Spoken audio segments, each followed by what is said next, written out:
भागलपुर का मुस्लिम education committee इस वक्त लगातार सुर्खियों में है। विवादों का सिलसिला आज भी जारी है।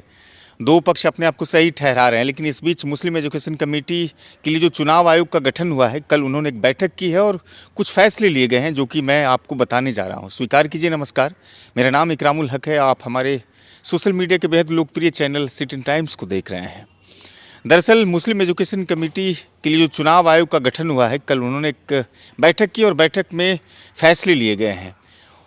मुस्लिम एजुकेशन कमेटी के चुनाव आयोग के ARO नईम साहब का कहना है कि हमने जो 3/12/2024 को और 9/12/2024 को जो पत्र लिखा था इस्लाम साहब को और फारूक साहब को, उसकी जवाब जब मुझे प्राप्त हुई तो वो जवाब बिल्कुल हमारे पत्र की भावना के अनुकूल नहीं है। यानी कि कुल मिलाकर के ये कहा जा रहा है कि ये जो जवाब मिला है वो चुनाव आयोग को संतुष्टि प्रदान नहीं कर रहा है।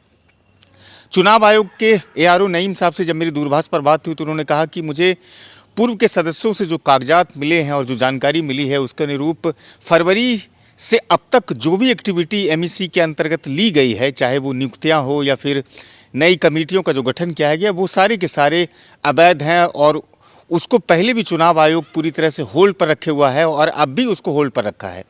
आगे की कार्रवाई के लिए चुनाव आयोग कल जब बैठक कर रही थी तो कल इन्होंने फिर से एक मर्तबा इस्लाम साहब को भी लिखा है उन्होंने पत्र, और जो फारूक अली साहब है उसे भी पत्र लिखा, और साथ ही साथ जो पूर्व वाइस प्रेसिडेंट थे उन्हें भी पत्र लिखा, और पूर्व जो जॉइंट सेक्रेटरी थे उसे भी पत्र लिखा गया है। यानी कि कुल मिलाकर के एक साथ लगभग 5-6 लोगों को पत्र लिखा गया है और फिर से जवाब के अनुरूप उसे जवाब दिया गया है इलेक्शन कमीशन की तरफ से, और उसमें ये बातें लिखी गई है इलेक्शन कमीशन की तरफ से कि आपकी जो जवाब मुझे प्राप्त हुई है वो संवैधानिक ढांचे या फिर संविधान के अनुकूल नहीं लगता है।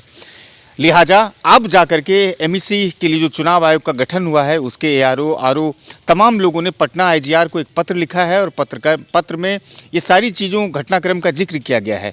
IGR की तरफ से ये जवाब उन्हें मिला है कि मंगलवार यानी कि परसों के दिन इलेक्शन कमीशन को पटना बुलाया गया है और वहाँ पर बातचीत होगी, बैठक होगी, और बैठकों के बाद फिर इलेक्शन कमीशन क्या निर्णय लेती है ये देखना दिलचस्प होगा। लेकिन नईम साहब ये कहते हैं कि जो सोसाइटी रजिस्ट्रेशन एक्ट 1860 है और पटना जो IGR के पास इसको लेकर के एक अधिकार है, जो शक्तियाँ है, वो आर्टिकल 8 के तहत अगर कोई भी इदारा है और इस तरह की बातें अगर वहाँ पर होती है, डिस्प्यूट होता है, तो वो उसमें हस्तक्षेप कर सकता है, उसका निष्कर्ष निकाल सकता है।